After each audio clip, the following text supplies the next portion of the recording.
KJ, that was a kind of a I love the compliment because that week was my first week going to the slot, and it's like your first week match up against a guy like KJ, who's like ultimate speed, ultimate quickness. It's just about really being detailed in your technique that week. I studied him a lot too.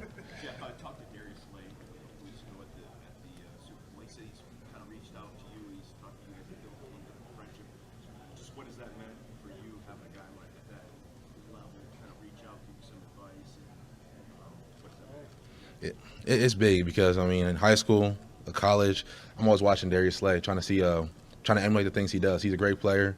He plays with great technique and he makes amazing plays. His nickname Big Play Slay is like how much better does it get than that? And so just being able to reach out to him, talk to him, use him as a resource really, I think it just kind of shows what kind of guy he is because he doesn't have to talk to me honestly. I think it'd be magical. I think it'd be really tough for that division. Jeff, what all are you planning to do here? Everything. All the drills? All the drills. What do you feel like you're going to be able to prove here? I think that I want to prove that my footwork is really, really good for someone that's my size. Some of the projected top guys aren't doing anything at all. What made you decide that you're going to do everything? I think coming to the combine has always been a dream. So just being here is a dream come true. And I think that you go back, you watch some of these combine videos. Like for me, I've watched Jalen Ramsey's combine video, Patrick Peterson's combine video. I want someone down the road to say, let me try on Jeffrey Okudah's combine video. Was there much talk about not running the 40 or doing anything, Jeff? I mean, there's a risk-reward factor there, I think, for somebody in your position. I think it's kind of like there's risk reward for everything. So for me, it's just no different than going out there, going against T. Higgins or something all game. It's always going to be risk reward. So you kind of have to you choose if you're going to get the reward or you're going to get the risk. Jeff, ball protection was something that was a big knock for you going into this year, but you go out, you have a phenomenal game against Nebraska. So finally getting those interceptions, what that mean? I think that it just Coach Heffley always told me like don't force it. It'll come. I mean, as long as you're not dropping any interceptions and just catch the ones that come to you, that's all you can control. What you can control. So for me, it's about putting my head down, working hard, and just waiting for the moment. And when the moment came, I got to capitalize on it. Yeah, something that's a big debate with cornerbacks is do you play the hands of the receiver or do you turn your head around and find the ball? Where do you find more comfort? See, I'll be real with you. The first 2 years of my career at Ohio State, I played through the hands, and then I saw that for me, it was leading to pass interferences. It was leading to when the ball was underthrown, they would come back through you. It's just a lot of awkward things. So that last year, I really worked on looking for the football every day. We just drilled it religiously. And looking back for the ball, like I said, I had 0 pass interferences, and I didn't give up any D balls. Jeff, I saw that you and Jordan Fuller recently went up to Boston College to see Jeff Heffley. Just how valuable has that relationship been in getting you to this point? I think Heffley, I kind of credit him for the leaps I've taken in my career. He's a coach that he's had a tremendous impact on my life. The way he's taught me the game, the way he's helped me develop as a person, the way he's even helped my technique a lot. I think that without Coach Heffley, I might not be in the position I am in right now. I'm kind of weird because I'm really kind of silent, but I'm kind of whispering. I'm getting in your head at the same time. I'm always telling receivers like, "Hey man, I'm sticky. It's gonna be a long day. It's gonna be a long day," and I think they feel that eventually. Some of your measurements, your hands, one of them very arc. Kind of what's the deal with that? So I jammed my finger in high school, or dislocated it really. So I tried to tell the guy, do my left hand because the right hand has a dislocated finger from a long time ago. He made me do both, and then when I got up there, he's like, pinky deformation. So for everyone that wants to see the pinky, it's just, I don't know, y'all can say it's deformed, but I feel like it's just got a little nub on it. Yeah, you know, part of the game. Does that affect you at all in the field, or? No, it's just something that just there. Expands your catch radius. You know what I'm saying? I love all my fingers the same. So. What was your formal like with the Lions? I haven't had a formal with the Lions yet, so I got in on Wednesday, met with the Browns and the Raiders. Jeff, you talked about covering the slot. What does that versatility mean as you're going to the next level? I think it's just something you can add to your resume. I've put that on tape. Had a good outing against KJ Hamler. For me, it was big because I wanted to show myself that I can go in a slot against some of the best guys and match up. So once you get that kind of confidence, it kind of makes you someone that can go do everything, left side, right side, and in the slot. Ohio State, you're going to play a mix of I think my zone grade is good because if you look at it, we're a cover 3 match team in our base defense. So I understand a lot of route concepts now. I understand what the offense is trying to attack. I understand just a lot about what offenses want to do. So Coach Heffley coming in and implementing that cover 3 match, I think was already good because man-to-man is just more so follow your guy around, don't let him catch the ball. And zone is put your eyes on the quarterback, make plays on the football. They're Mike Mayock, Jon Gruden, they love football. So being around with them, they saw that I love football. Like I'm talking football with Jon Gruden, and he says, "Hey man, are you from planet Earth?" And it's just like crazy to think about it like that because he's someone that he's been around some great football minds, and for him to say that, I kind of was like, "You're here, man."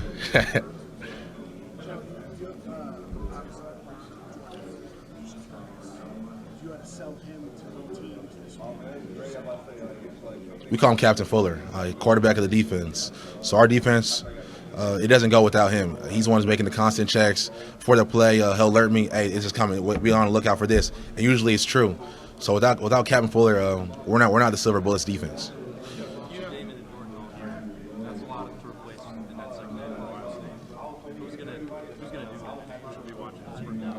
Watch out for Josh Proctor, Sevin Banks, Cam Brown. Big shoes.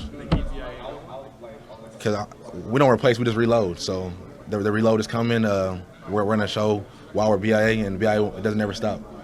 Jeff, I want to ask you about Damon Arnette here in a minute. What do you want to say about him as a pro prospect and just playing him? And also about Kerry Cole's returning, what you think. I mean, I feel like if you love a redemption story, you respect Damon Arnette a lot. Someone that had a lot of doubters his first 4 years at Ohio State.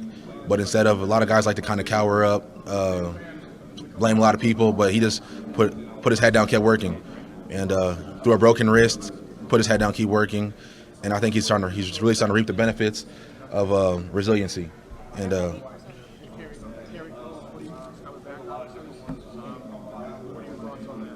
it's kind of cool how things come full circle. Someone that's been a position coach for a long time, really successful high school coach in Ohio. And now he's defense coordinator at Ohio State. So I think that he's living a dream come true.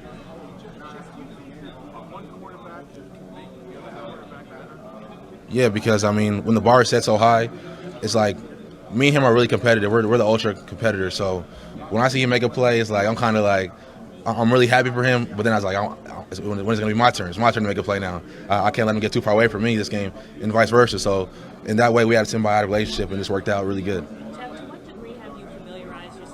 Secondaries, like in the top 5, and to that extent, and I don't know if you anticipated, I'm sorry, what are your thoughts about potentially going to Detroit? So, just being a football guy, I do my research a lot. So I know that the Redskins, they just cut Josh Norman. They're trying to negotiate with Dunbar a little bit. I know the Lions have Darius Slay they have to negotiate with. They have a corner, second-year corner, Amani from Penn State. He's taking a lot of tremendous strides. I know that the Giants have DeAndre Baker, Beal, that they just got Baker last year. Number 5 is the Dolphins. They have Xavier Howard. They're a great cornerback. So I know a lot about the secondaries right now. And I'm even talking about from a schematic standpoint in terms of your style, how it fits into what they're doing from a scheme standpoint, not just personnel existing in the secondary. Patricia, I know he's a heavy man-to-man guy. Comes from Patriots, and they ran a lot of man-to-man. They rely on those man-to-man matchups, let the defensive line get home. So I've been studying a lot of those top groups, trying to figure out. I think I'm really cover versatile. So I'm trying to figure out where's the best fit would be. I have a formal schedule with them on Saturday, so haven't met with them yet, but I'm excited to. I met with their DB coach. We talked a lot of football. Great dude, and I'm ready to kind of get in front of them and talk about my game. What team was that? Miami Dolphins. I met with the DB coach. I know that they had hired Al Harris, so when I sat down with him, I was like, I think you had dreadlocks back in the day, right? And he was like, yeah, that's me. So I was able to sit down with him. We talked football. He kind of like I let him just talk, and I soaked up the game, and that's what I want to do. Just kind of take a nugget, get better like that.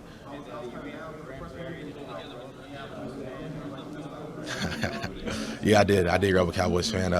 Watched all the Cowboys games. Been big fan of the guys that they've had come through, and so I know how special it is to guys in the area to wear the star on their helmet. Have you met with the Lions already?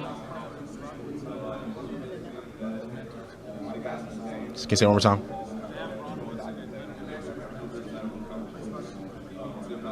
It's big. It's because Woodson is a DB that's been, I think he's one of the greatest DBs to ever play the game. So just be able to be around him, be in his presence, and just learn. Because for me, I'm always asking about nuggets in your rookie season. I want to have a smooth rookie season. So I'm always asking what you did this way, what you did that way, and just trying to learn everything I can. What do you think about so many of the wide receivers here already complimenting you when they talk about who was one of the toughest matchups that they were presented with throughout the season? A lot of them mentioned. What do you think about that mentioned you? I think it's big because it kind of goes to show the challenge that I presented to them.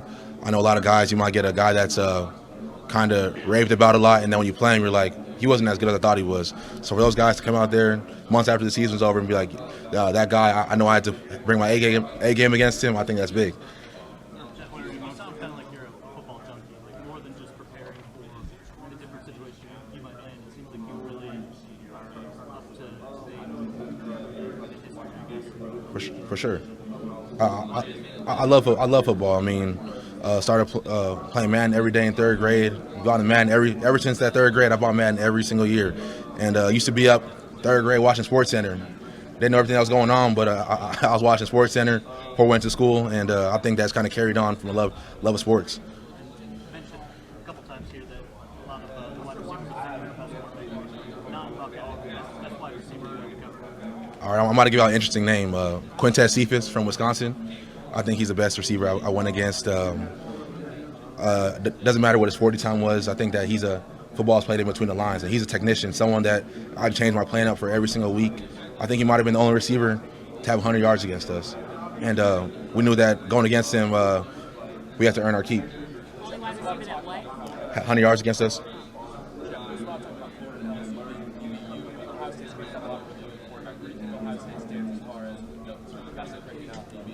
We let Florida and LSU have the DBU debate. We claim BIA now, so that's best in America.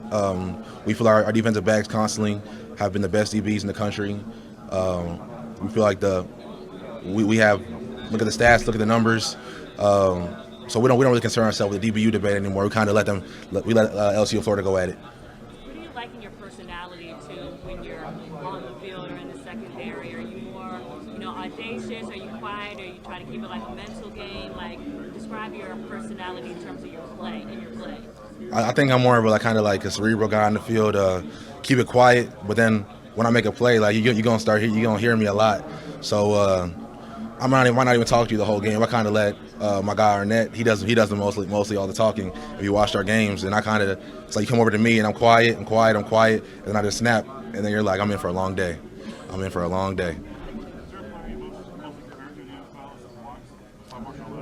For me, I kind of try to take bits and pieces from each player. So for me, I like watching how Richard Sherman understands route concepts. I like watching Patrick Peterson's consistency in his technique, Jalen Ramsey's physicality, his aggressiveness.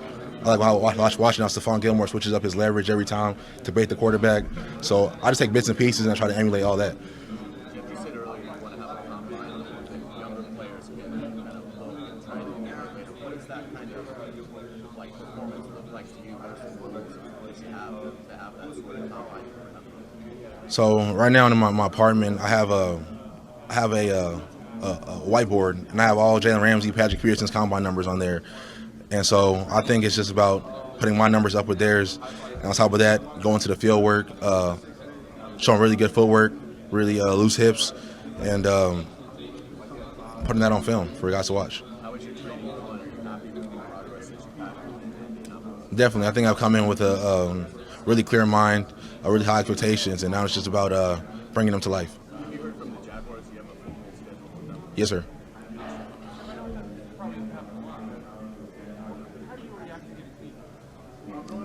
So I think something that we just call charging into the game. So we charge to the game. It's part of the game, part of the position.